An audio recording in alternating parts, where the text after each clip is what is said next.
वाह, क्या आईपीओ है। वाह क्या आईपीओ है। हमारी खास पेशकश आईपीओ बाजार से जुड़ी हर छोटी बड़ी खबर का विश्लेषण हम यहाँ पर करते हैं। ब्रोकरेज हाउस की रिपोर्ट्स क्या है, मैनेजमेंट क्या कह रही है, हमारे एक्सपर्ट क्या कह रहे हैं, ग्रे मार्केट प्रीमियम कितना है, और पिछले 2-3 दिनों में आप लोगों ने जिस तरीके का प्यार हमारे सेगमेंट वाह क्या आईपीओ को दिया है, आप सभी का तहे दिल से शुक्रिया कि आप लोग इस सेगमेंट को भी इतना ज़्यादा पसंद कर रहे हैं। और कोशिश हमारी यही रहती है कि आपके साथ आपके पास कोई भी मिसलीडिंग इन्फॉर्मेशन जो है वो ना पहुंचने पाए। हर रोज़ की तरह शौर्य हमारे साथ जुड़ चुके हैं तमाम आंकड़ों के साथ। शौर्य, सबसे पहले तो उसी आईपीओ बात कर लेते हैं जो आईपीओ खुला हुआ है, और उसके बाद से हम जो है डिटेल में आपसे बातचीत करते हैं। जी, आईपीओ खुला हुआ है वह सरस्वती साड़ी, और सरस्वती साड़ियों में जैसा व्यूअर्स हमें रिस्पांस दे रहे हैं, आईपीओ को भी वैसा रिस्पांस मिलते हुए नजर आ रहा है, क्योंकि लेटेस्ट आंकड़ों के हिसाब से 58.7 टाइम्स सब्सक्राइब हो चुका है।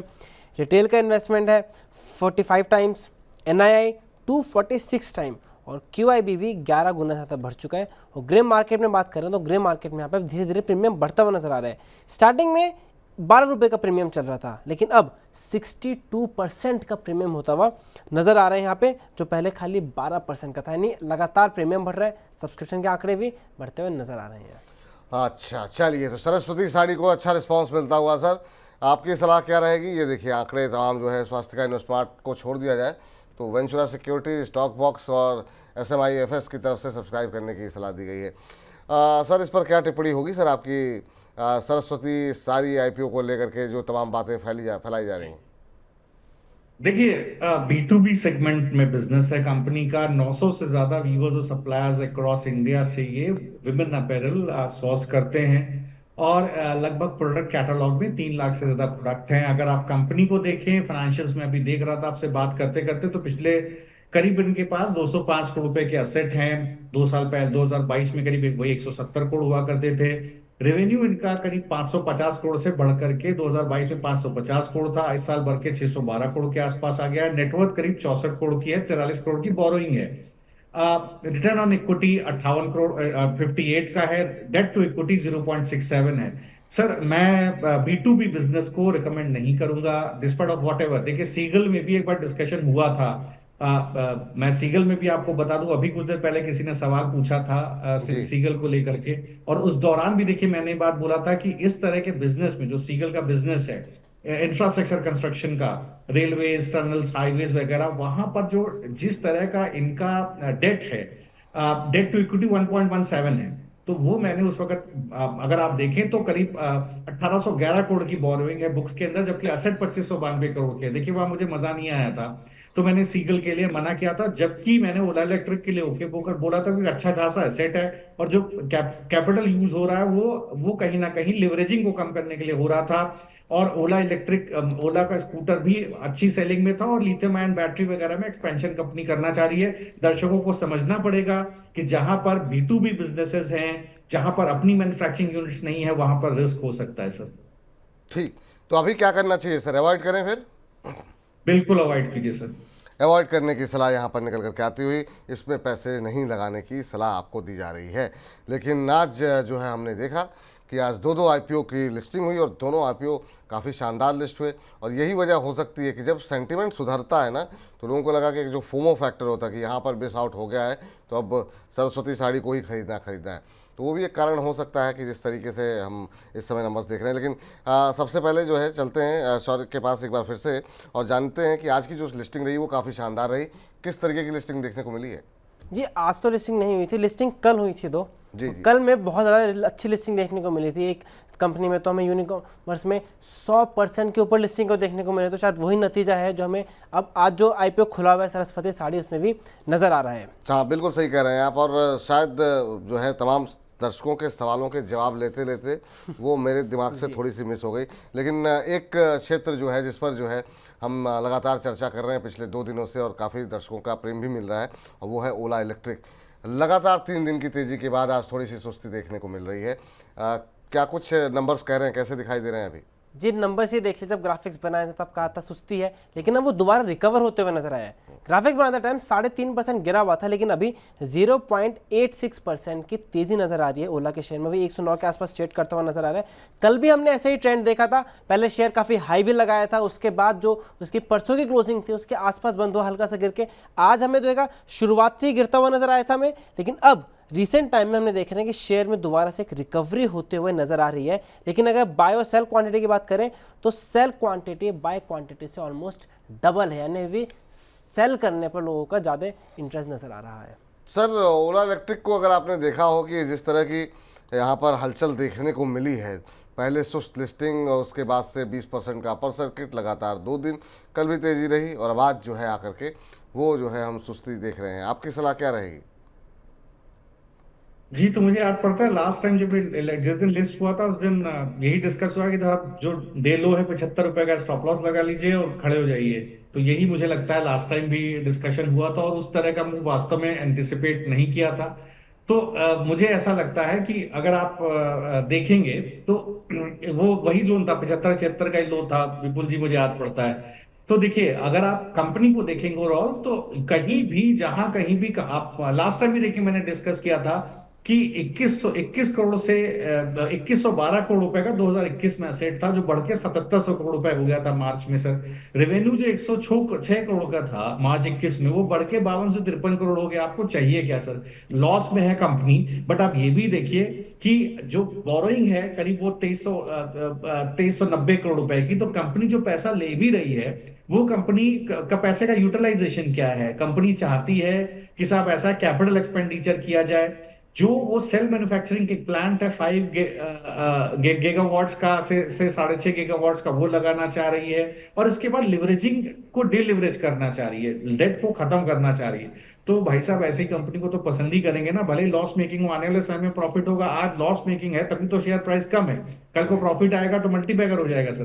तो ऐसी लिए देखिए, उस वक्त भी मैंने बोला था कि आपको लगाना है तो इस तरह के आईपीओ में पैसा लगाइए। देखिए उस दिन के बाद से शेयर गिरा नहीं है, गिरेगा बिल्कुल, क्योंकि लोग बेच के प्रॉफिट बुक करेंगे। लेकिन लंबी अवधि में अगर आप बने रहना चाहते हैं तो बिल्कुल सर बने रहना चाहिए।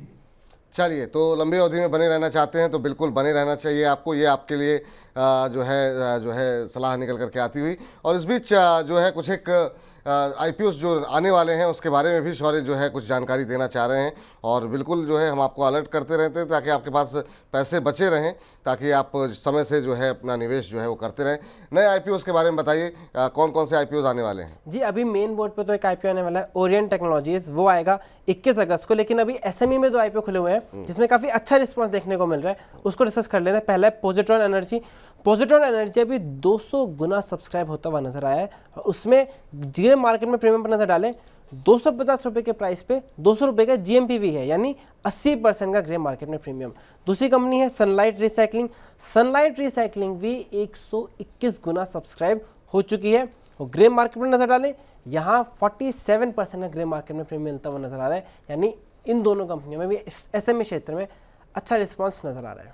चलिए सर, एसएमई कवर करते हैं या फिर अभी इसको अवॉइड करें, जब आगे चल करके इसको डिस्कशन में लेके आएंगे? नहीं, मैंने बात करते करते सनलाइट को थोड़ा बहुत देखने की बिल्कुल सर, कोशिश टिप्पणी की कर है। दीजिए अगर जी करना चाहते हैं जी। देखिए, रिसाइकलिंग इंडस्ट्री का बिजनेस है, कॉपर रॉड्स वायर्स वगैरह का बिजनेस करती है कंपनी, अर्थिंग वायर्स वगैरह का। तो कैपिटल गुड्स की कंपनी है। अगर आप देखें तो मार्च 2021 में जो मैं देख पा रहा हूं कि करीब 37 करोड़ का इनके पास असेट था, जो अब बढ़ के 63 करोड़ का हो गया सब। रेवेन्यू जो इनका पहले हुआ करता था 39 करोड़ का, वो अब बढ़ करके करीब रेवेन्यू 1166 करोड़ रुपए का हो गया, जो अच्छी बात है सर, काफी रेवेन्यू में ग्रोथ आई है। आप देखें तो नेटवर्थ बहुत अच्छी है कंपनी की, करीब 20 करोड़ की नेटवर्थ है, जो करीब जो है एक मार्च 21 में 6 करोड़ की नेटवर्थ हुआ करती थी। पैरामीटर्स भी अच्छे हैं। यहां पर देखिए डेट टू इक्विटी बहुत ज्यादा सर, 1.74 का डेट टू इक्विटी है, क्योंकि बोरोइंग अच्छी खासी है, 34 करोड़ की बोरोइंग है बुक्स पर, जबकि असेट्स 63 करोड़ के हैं। तो ये देखना बहुत जरूरी होता है कि आप पैसा लाएंगे तो सर उसका करेंगे क्या। अब ये कह रहे हैं मैं कैपिटल एक्सपेंडिचर करूंगा installation of new plant and machinery की तरफ, और कुछ अपना डेट रिपे कर दूंगा।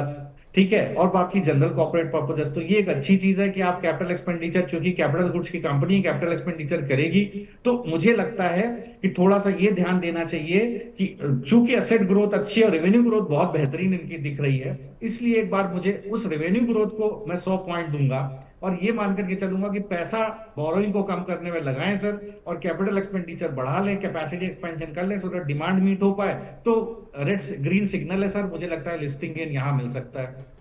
जी, लिस्टिंग गेन यहाँ मिल सकता है। चलिए सर, जरा प्रेम कुमार जी की टिप्पणी ले लेते हैं। हालांकि आपने सीगल पे बात तो कर दी, लेकिन एक बार मैं फिर से चाहूँगा प्रेम कुमार जी के प्रश्न का स्पेसिफिक उत्तर मिल जाए। कह रहे हैं कि सर आपका बहुत बहुत धन्यवाद, आपने मेरा नाम तो लिया सर, लगता है आज किसी अच्छे का मुँह देखा था। सर कैसी बात कर दी प्रेम जी, मतलब आप जैसे दर्शकों को के प्रश्नों के उत्तर देने के लिए यहाँ पर हम बैठे हैं, लेकिन हाँ बात आपकी सही है, कई बार छूट जाते हैं सवाल, क्योंकि बड़ी संख्या में सवालों की झड़ी लगी होती है। कह रहे हैं कि अब तो आईपीओ सेगमेंट स्टार्ट है, अब मेरी राय दिला दीजिए। सीगल इंडिया और के ऊपर इनका एक तो सवाल था, दूसरा एमक्योर फार्मा के भी इन्होंने शेयर जो है आईपीओ में इन्होंने लिए हुए थे और इनका अभी 6 महीने का नज़रिया है। तो ये जानना ये चाह रहे हैं कि क्या मुझे इसमें अभी बने रहना चाहिए या फिर यहाँ से निकल जाना चाहिए। क्या सलाह रहेगी सर आपकी। एमक्योर फार्मा 1232 के आसपास अभी ट्रेड करता हुआ, और सीगल पे आपने राय दी थी, एक बार फिर से अगर आप टिप्पणी हो जाए आपकी तो। जी, तो देखिए सीगल पे तो मुझे लगता है लिस्टिंग के समय ये सब बोलना बेवकूफी वाली बात है सर। आई एम सॉरी अगर मैं बोलता हूँ लिस्टिंग, अब जब जो फंस गया वो फंस गया, आई एम सॉरी। तो देखिए अब फंस गया सर, तो अब एक काम करो आप, अभी चूंकि इसमें गिरावट है, तो आप गिरावट में आप क्या करो सर कि ये सब एक फ्राइडे और झेल लो सर। देखो कि निफ्टी में रिकवरी होती है तो क्या रिकवर होता है, नहीं होता है। अगर ये किसी सूरत में 371 है, 385 के ऊपर सेटल हो जाए, तो हो सकता है आपका एक बार लॉस 20 के अंदर आपने ऊपर के भाव, अगर आपको लिस्टिंग के समय पे आपने खरीदा है तो लिस्टिंग का प्राइस इसका करीब 385 है, हो सकता है वही जोन आपको मिल जाए। और अगर आप थोड़ा रिस्क नहीं ले सकते तो काट के बाहर हो जाइए। और एमक्योर में देखिए, एमक्योर में आप देखेंगे तो जो पिछले वीक का लो था वही 1230 के आसपास, उसी के आसपास चल रहा है सर। ठीक है, लिस्टिंग थोड़ा ऊपर की तरफ हो गई थी, 1328 के आसपास हो गई थी, 1232 का भाव है, तो जहां ट्रेड कर रहा है वही स्टॉप लॉस है 1230 का। अगर आपको फ्राइडे को इसके नीचे खिसक जाए सर, क्लोजिंग दे दे, तो पोजीशन काट के भारी मन से बाहर हो जाइएगा। अगर ये लेवल सस्टेन हो जाए तो 1230 का स्टॉप लॉस लगा के खड़े हो जाइएगा। चलिए, ये राय फिलहाल निकल करके आती हुई आपके लिए। और इस बीच एक सवाल और ले लेते हैं अगर हम ले सकें तो, लेकिन हाँ वो सवाल मुझसे मिस हो गया। अच्छा, अपर सर्किट जी का सवाल है, कह रहे हैं प्लीज़ डी डेवलपर्स पर अपनी राय दीजिए, आईपीओ के समय से इनके पास पड़े हुए हैं।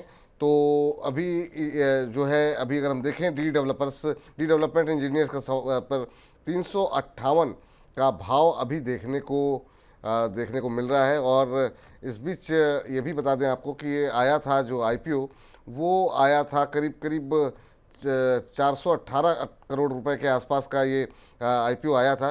सर अभी आईपीओ के प्राइस से इनके पास 368 के आसपास का भाव अभी देखने को मिल रहा है। आपकी सलाह क्या रहेगी इनके लिए। विपुल जी, मैंने ट्रैक किया था, मैं थोड़ा स्पेलिंग भूल गया हूँ, DEE है सर। DEE है सर, जी जी जी। 193 से 203 का प्राइस बैंड था सर, 203 के आसपास अगर इनको अलॉटमेंट हुई होगी तो हुई होगी, तो 368 का भाव है। हाँ जी जी जी। तो देखिए डी डेवलपमेंट में बिल्कुल मैंने एक पॉजिटिव राय रखी थी। आप देखिए कैपिटल गुड्स की कंपनी है और यहाँ पर बहुत अच्छा इसके पास, जो मुझे याद पड़ता है, बहुत अच्छा इनके पास मैन्युफैक्चरिंग यूनिट्स, इनके पास जो इंफ्रास्ट्रक्चर है, जो कैपिटल एक्सपेंडिचर इन्होंने काफी किया हुआ है। इन्होंने कई सेगमेंट्स थे इनके जहां पर पोटेंशियल आउटपुट पर काम हो रहा था, तो एक कैपेसिटी एक्सपेंशन करना चाहते थे जिसके लिए उन्होंने पैसा मांगा था। इतना मुझे याद है सर। तो देखिए बिल्कुल मुझे उम्मीद थी कि शायद ये आने वाले समय में भी चलता हुआ दिखाई देगा। तो एक स्टॉप लॉस लगा लीजिए 340 के आसपास और बने रहिए सर। 340 टूट जाए तो जरूर काट दीजिएगा पोजीशन। धीरे धीरे निफ्टी में एक बार अगर बुलिशनेस रहती है तो हो सकता है अपना प्रीवियस हाई 400 के आसपास पहुंच जाए सर। चलिए, ये राय यहाँ पर निकल करके आती हुई। और इस बीच जो है अब हमारे इस खास सेगमेंट को समाप्त करने का वक्त हो गया है। शौर्य, बहुत बहुत शुक्रिया, बहुत बहुत धन्यवाद आपका आज की चर्चा में जुड़ने के लिए।